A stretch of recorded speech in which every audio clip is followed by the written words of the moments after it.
सलाम मसनून, आपके अपने यूट्यूब चैनल उर्दू जहाँ हम वहाँ पर आपका खैर मकदम है। तो आज हम अक़वाल से मुतालिक कुछ बेहतरीन सवाल जवाब करेंगे जो पीछे इम्तिहानात में आ भी चुके हैं और आगे भी आने के चांसेस हैं। तो देखिए, पहला कौल देखिए, गज़ल जितनी बदनाम है उतनी ही मुझे अजीज़ है।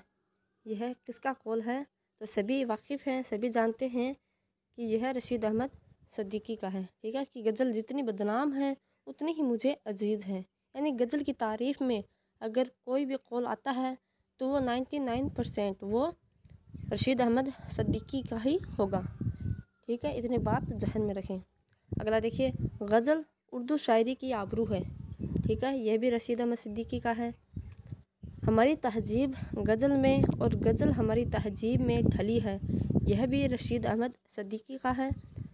शायरी जेवर की मोहताज है और जेवर गज़ल का मोहताज है। यह भी रशीद अहमद सिद्दीकी का है। गज़ल शायरी नहीं तहजीब भी है। यह भी रशीद अहमद सिद्दीकी का है। गज़ल रिजाकारी में मीनाकारी है। यह भी कौल रशीद अहमद सिद्दीकी का है। गज़ल को मैं फ़न नहीं उर्दू शायरी की आबरू समझता हूँ। यह भी रशीद अहमद सिद्दीकी का है। शायरी का नाम आते ही मेरा जहन गज़ल की तरफ मायल हो जाता है। यह भी कौल रशीद अहमद सिद्दीकी का है। गज़ल मुख्तलिफ़ फूलों की माला है। अब देखिए, इतने 8 जो कौल आए थे मशहूर कौल है, अक्सर इम्तिहानात में ये पूछे जा चुके हैं और आगे भी ये पूछे जाते रहेंगे। अब देखिए, गज़ल मुख्तलिफ़ फूलों की माला है। फूलों की माला है, यह है फ़िराक गोरखपुरी। अब देखो, फूलों की माला यह है फ़िराक गोरखपुरी का है। ठीक है, ध्यान रखना। और गज़ल शायरी नहीं इत्र शायरी है। यानी याद कैसे रखेंगे? फूलों की माला है और इत्र शायरी है। इत्र कहाँ से बनता है? फूलों से ही तो बनता है वो। तो अगर फूल और इत्र आ जाए, कौन सा भी कौल इसमें से पूछा जाए, फूल हो या इत्र हो, यानी गज़ल शायरी नहीं इत्र शायरी है, या गज़ल फूलों की माला है, तो फूल और इत्र नाम आ जाए तो वो फ़िराक गोरखपुरी ही होंगे। ठीक है, तो याद रखना, 2 नाम याद रखो, फूल और इत्र। ठीक है, इत्र किससे बनता है? फूलों से बनता है। तो ठीक है, फूल और इत्र, तो ये इनके मुतालिक पूछा जाए तो ये फ़िराक गोरखपुरी का ही कौल होगा। और वो किससे मुतालिक? गज़ल से मुतालिक। ठीक है, अगला देखिए, गज़ल इंतहाओं का एक सिलसिला है। क्लाइमैक्स इंतहाओं का एक सिलसिला है। यह भी फ़िराक गोरखपुरी का। ठीक है, फूल, इत्र और इंतहा। ठीक है, इन 3 नामों को ध्यान में रखना। अगर तमाम फ़नून लतीफ़ा एहसासात व कायनात का इत्र है तो गज़ल इस इत्र का इत्र है। तो इत्र वही बात आ गई, यह भी फ़िराक गोरखपुरी का है। ठीक है, अगला देखिए, गज़ल का ख़मीर इश्क व मोहब्बत है। अब देखो, ख़मीर इश्क व मोहब्बत, इसको याद कैसे रखेंगे? तो इश्क और मोहब्बत, यहाँ पर ऐसे मान लीजिए कि ये इश्क और मोहब्बत यानी खुदा से इश्क और मोहब्बत। ठीक है, तो शिबली नौमानी इन्होंने मतलब ज़्यादातर जो स्वाने हयात लिखी है वो तारीख़ी वाक़यात पर ज़्यादा लिखे, जैसे अल फ़ारूक, अल मामून, अल नोमान और नबी सल्लल्लाहु अलैहि वसल्लम। ठीक है, मौलाना रोम, अल गज़ाली। ठीक है, तो उनके मुतालिक मतलब ज़्यादा लिखी है। तो इश्क और मोहब्बत नाम आ जाए तो शिबली नौमानी। ठीक है, और वैसे भी इश्क तो इसमें बड़ा शीन आ रहा है और शिबली में भी बड़ा शीन आ रहा है, तो इसे भी आप मैच करके याद रख सकते हैं। ठीक है, कैसे भी याद रखना है। ठीक है, गज़ल का ख़मीर इश्क व मोहब्बत है, यह क़ौल शिबली नौमानी का है। अगला देखिए, गज़ल निकाब पोश आर्ट और चावल पर कुल हुवल्लाह लिखने की आर्ट है। यह भी आल अहमद सरूर का है। ठीक है, गज़ल निकाब पोश आर्ट और चावल पर कुल हुवल्लाह लिखने की आर्ट है। यह आल अहमद सरूर। और गज़ल बड़ी काफ़िर सिन्फ़ सुखन है। एक तरफ तो कुल हुवल्लाह लिखने का और एक तरफ काफ़िर सिन्फ़ सुखन है, तो अपोजिट हो गया ना। तो ये दोनों ही आल अहमद सरूर की हैं। गज़ल नीम वहशी सिन्फ़ शायरी है। यह कलीमुद्दीन अहमद का है। गज़ल नीम वहशी सिन्फ़ शायरी है, यह कलीमुद्दीन अहमद। गज़ल की गर्दन बेतकल्लुफ़ मार देनी चाहिए, यह अज़मतुल्लाह खां। गज़ल बेवक्त की रागनी है। गज़ल बेवक्त की रागनी है, यह हाली का है। अपनी जदीद गज़ल को वक्त की रागनी कौन समझता है? तो हाली। ठीक है, गज़ल बेवक्त की रागनी है हाली, और अपनी जदीद गज़ल को वक्त की रागनी यह भी हाली। वली उर्दू शायरी का बाबा आदम है। यह किसने कहा है? तो मोहम्मद हुसैन आज़ाद ने वली को उर्दू शायरी का बाबा आदम कहा है। वली को रेख्ता का उस्ताद किसने कहा? वली दक्कनी को रेख्ता का उस्ताद किसने कहा? तो मीर तकी मीर ने। और मीर तकी मीर को वासोक्त का मौजिद किसने कहा था? कल हमने पढ़ा था, ठीक है, जो यूनिट 10 थी उसमें। तो वली को मीर तकी मीर को वासोक्त का मौजिद मोहम्मद हुसैन आज़ाद ने कहा था, ठीक है। और वली को रेख्ता का उस्ताद मीर तकी मीर ने। वली आइंदा 200 साल के निज़ाम शमसी का वह सूरज है जिसके दायरे कश में उर्दू शायरी के मुख्तलिफ सियारे गर्दिश करते रहेंगे। यह कौल किसका है? तो यह डॉक्टर जमील जालबी का है, ठीक है, डॉक्टर जमील जालबी का। वली औरंगाबादी अपनी रहलत के बाद भी चलते फिरते रहे और अहमदाबाद में मज़ार की सूरत में एक जगह से दूसरी जगह मुंतकिल होते रहे। यह कौल यूसुफ नाजिम का है। दर्द पहले शायर हैं जिन्होंने उर्दू गज़ल को तसव्वुफ़ के मैदान में फ़ारसी शेरा के बराबर खड़ा होने के लायक बनाया। यह है वहीद अख्तर। दर्द ने तलवारों की आबदारी नस्त्रों में भरती। यह कई बार पूछा जा चुका है कि दर्द ने तलवारों की आबदारी नस्त्रों में भरती। यह कौल मोहम्मद हुसैन आज़ाद का है कि दर्द ने तलवारों की आबदारी नस्त्रों में भर दी। नस्त्र यानी चाकू, ठीक है, जो तलवारों में जो धार होती है तो वो दर्द ने यानी चाकुओं में भर दी है। तो यह मोहम्मद हुसैन आज़ाद का कौल है। अगला देखिए, दर्द अमली ज़िंदगी में चाहे बहुत संजीदा और डूबे हुए सूफ़ी रहे हों लेकिन उनकी शायरी में तसव्वुफ़ का रंग काल की मंजिल से आगे नहीं बढ़ता। यह कौल है शम्सुर रहमान फारूकी का।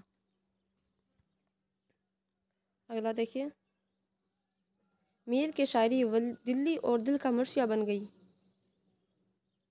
मीर की शायरी दिल्ली और दिल का मर्शिया बन गई। यह कौल किसका है? और मीर का कलाम आ है और मिर्ज़ा का कलाम वाह है। यह है ख्वाजा बासित का। और मीर की शायरी दिल्ली और दिल का मर्शिया बन गई, ये आप लोगों को बताना है कि यह किसका कौल है। मीर की शायरी दिल्ली और दिल का मर्शिया बन गई, ठीक है, ये आप लोगों के लिए। और मीर का कलाम आह है और मिर्ज़ा का कलाम वाह, यह है ख्वाजा बासित। अगला सवाल देखिए, मीर के गम में ज़ख्म ही मरहम बन जाते हैं। यह है फ़िराक गोरखपुरी, ठीक है, मीर के गम में ज़ख्म ही मरहम बन जाते हैं, फ़िराक गोरखपुरी। मीर के इशार की दाखिलियत भीतरी चोट है। यह भी फ़िराक गोरखपुरी। गम, ज़ख्म, भीतरी चोट, ये फ़िराक गोरखपुरी। मीर वासोख्त के मौजिद है। यह मोहम्मद हुसैन आज़ाद। हिंदुस्तान में मीर अपने वक्त के सबसे बड़े हिंदुस्तानी, सबसे बड़े इंसान और सबसे बड़े शायर थे। यह कौल है फ़िराक गोरखपुरी का। दीवाने गालिब का हर मिसरा तारयाब नजर आता है। यह कौल है अब्दुल रहमान बिजनौरी का। दीवाने गालिब का हर मिसरा तारयाब नजर आता है, अब्दुल रहमान बिजनौरी। हिंदुस्तान की इल्हामी किताबें दो हैं, एक वेद मुक़द्दस और दूसरी दीवाने गालिब। यह है अब्दुल रहमान बिजनौरी का, ठीक है, इन्होंने अपनी इनकी किताब है मुहासिने कलाम गालिब, उसमें यह है इनका कौल दर्ज है। अगला देखिए, गालिब ने उर्दू शायरी को एक नया शऊर, एक नया रंग और एक नया उफ़क़ दिया, ठीक है, तो यह है रशीद अहमद सिद्दीकी का। गालिब ने उर्दू शायरी को एक नया रंग, एक नया शऊर, एक नया रंग और एक नया उफ़क़ दिया। यह है रशीद अहमद सिद्दीकी। गालिब के तसर्रुफ़ से गज़ल उर्दू की तासीर व तक़दीर बन गई। यह भी रशीद अहमद सिद्दीकी का। अगर इस लड़के को कोई कामिल उस्ताद मिल गया और उसने उसको सीधे रास्ते पर डाल दिया तो लाजवाब शायर बन जाएगा, वरना महमल बिकने लगेगा। तो याद रखें, यह कौल किसका है? मीर तकी मीर का। किसके बारे में है? तो इन्होंने गालिब के बारे में कहा था जब गालिब से इनकी मुलाकात हुई थी, क्योंकि गालिब तो छोटे थे। मीर तकी मीर की पैदाइश तो 1723 में और वफ़ात 1810 में थी और गालिब की पैदाइश 1797 ईस्वी में। तो तब इन्होंने ये मशवरा दिया था मीर तकी मीर ने गालिब के बारे में, ठीक है। अगला देखिए, गालिब जदीद उर्दू नसर के मौजिद और खतूत नवेसी के रहनुमा हैं। यह है आल अहमद सरूर। मिर्ज़ा गालिब के लिए शायरी मौसीकी और मौसीकी शायरी है, अब्दुल रहमान बिजनौरी। मुग़ल दौर ने हिंदुस्तान को 3 चीज़ें दी हैं, गालिब, उर्दू और ताजमहल। यह है रशीद अहमद सिद्दीकी का। गालिब से पहले उर्दू शायरी दिल वालों की दुनिया थी, ठीक है, यह है आल अहमद सरूर। गालिब से पहले उर्दू शायरी दिल वालों की दुनिया थी, आल अहमद सरूर। एक ज़माना वह भी आएगा जब लोग गालिब की शायरी को भूल जाएंगे, तो ऐसे ज़माने में उनकी नस्र और उनके खतूत उनकी अज़मत को बरकरार रखेंगे। यह कौल है आल अहमद सरूर का। शेर फहमी और किताब फहमी में वह यानी गालिब एक मतस्ना आदमी थे। कैसा ही मुश्किल मजमून हो, वह एक सरसरी निगाह से उसकी तह तक पहुंच जाते थे। यह कौल है अल्ताफ़ हुसैन हाली का। मोमिन तहजीब की लगाम कभी हाथ से जाने नहीं देते और हमेशा बातें रमज़ो कनाया के पैराए में कहते हैं। यह कौल है इमदाद इमाम असर का। अगर मेरे सामने तमाम शेरा मतकदमीन के कलाम रख कर मुझको सिर्फ़ एक दीवान हासिल करने की इजाज़त दी जाए तो मैं बिला तामिल कह दूँगा कि मुझे कुलियात मोमिन दे दो दे दो और बाकी का उठा ले जाओ। तो वह यह कौल है नियाज़ फ़तेहपुरी का। ठीक है, यह भी मशहूर कौल है। मोमिन के कलाम को इन्होंने चुना है और मतलब बाकी का मतलब ले जाओ। तो आप इससे अंदाज़ा लगा सकते हैं कि मोमिन कितने मशहूर शायर हैं। अगला सवाल देखिए। मोमिन मोमिन अपने कसीदों में मुवाद और हैयत को हम आहंग करते हुए नज़र आते हैं। यह कौल है डॉक्टर इबादत बरेलवी का। इन यानी मोमिन की गज़लों में आशिकी की वह फ़िज़ा मिलती है जिसमें बाजारी अंदाज होता है। यह कौल है डॉक्टर सैयद अब्दुल्ला का। मौजूदा इसातिज़ा में शायद साद का हम असर कोई दूसरा निकल सके जिसने हमारी महफिल अदब का पिछला समा देखा हो, उस्ताद उन अनकहन की सोहबत उठाई हो। यह कौल है सैयद सुलेमान नदवी का। शाद दबिस्तान अजीमाबाद की आबरू है। यह नूरुल हसन नकवी का। मशहूर है, यह भी आ भी चुका है। तो शाद दबिस्तान अजीमाबाद की आबरू यानी दबिस्तान अजीमाबाद की आबरू कौन है? तो शाद अजीमाबादी। यह कौल किसका है? नूरुल हसन नकवी, जिनकी किताब है तारीख़ अदब उर्दू। फिराक जैसी चंद जमा शख्सियतें रोज़ रोज़ नहीं पैदा हुआ करती। यह कौल है मजनू गोरखपुरी का। अगर मुझसे पूछा जाए कि आज के शहरा में सबसे दरख्वास्त मुस्तकबिल किसका है तो मैं तनहा फ़िराक का नाम लूँगा। यह भी है नियाज़ फ़तेहपुरी। यह वही है जिन्होंने मोमिन के कलाम को चुनने की बात कही थी। और यहाँ पर बोल रहे हैं कि अगर मुझसे पूछा जाए कि आज के शहरा में सबसे दरख्वास्त मुस्तकबिल किसका है तो मैं तनहा फ़िराक का नाम लूँगा। और देखिए, फ़िराक की शायरी हकीकी शायरी की बेहतरीन मिसाल है। यह गाना चंगेज़ी की फ़िराक की शायरी हकीकी शायरी की बेहतरीन मिसाल है। यह गाना चंगेज़ी।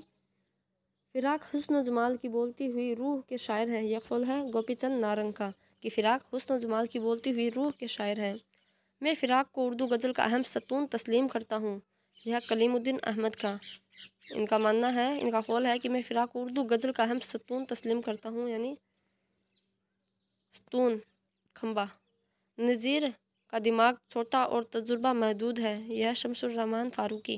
ठीक है, इनका जो रिसाला निकलता था शब खून। ठीक है, इनकी पैदाइश 1935 और वफ़ात 2020। अगला देखिए।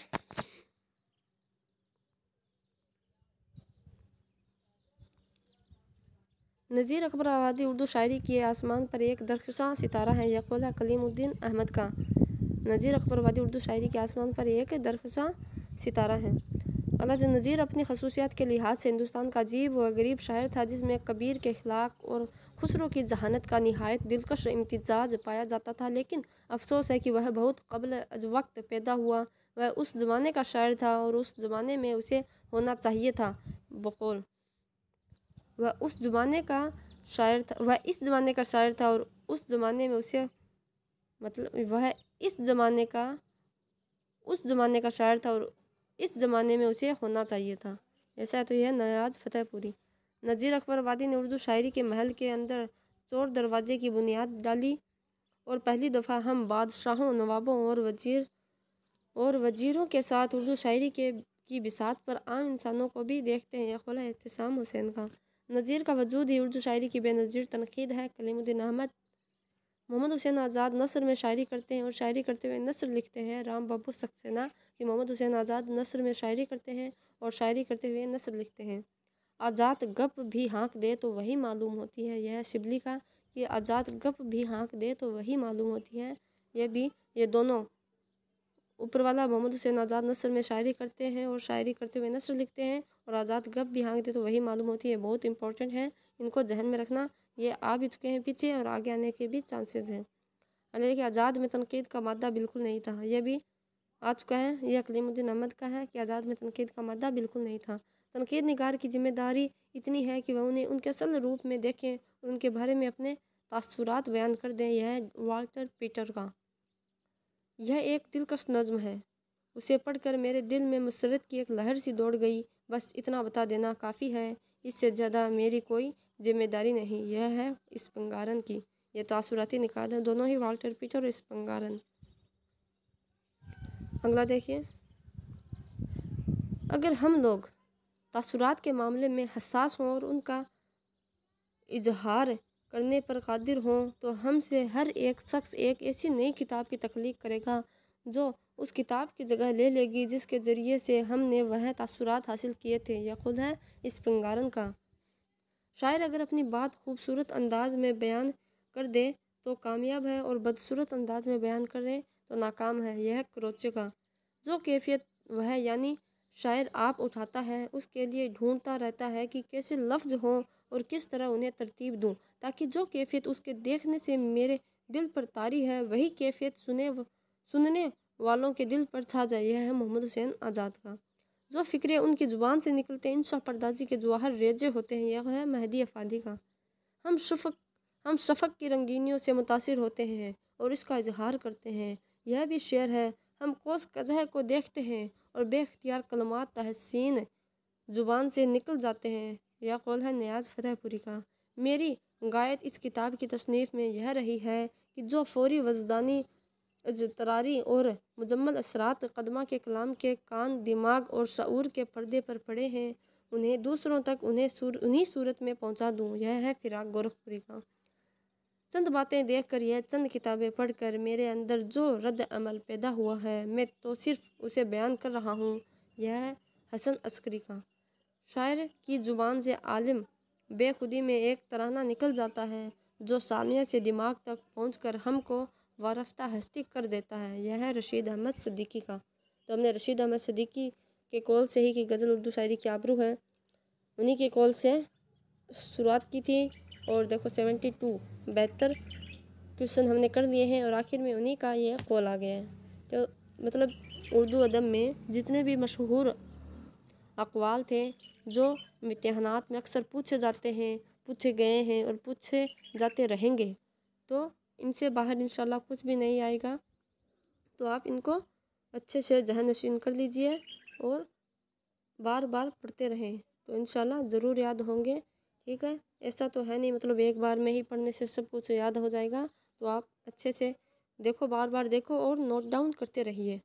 जितना मतलब लिख कर याद करोगे तो लंबे समय तक याद रहेगा। तो बस कोशिश जारी रखें, पढ़ते रहें। और प्लेलिस्ट बनी हुई है तो जितने भी यूनिट मुकम्मल हो गई है तो प्लेलिस्ट पर जाकर वो देख लें और शॉर्ट वीडियोज़ भी उसमें अपलोड किए हुए हैं तो उनके आप शॉर्ट नोट्स भी बना सकते हैं। तो ठीक है, आज के लिए इतना ही। अब दीजिए इजाज़त, कल फिर एक नई वीडियो के साथ मिलेंगे। अल्लाह हाफिज़।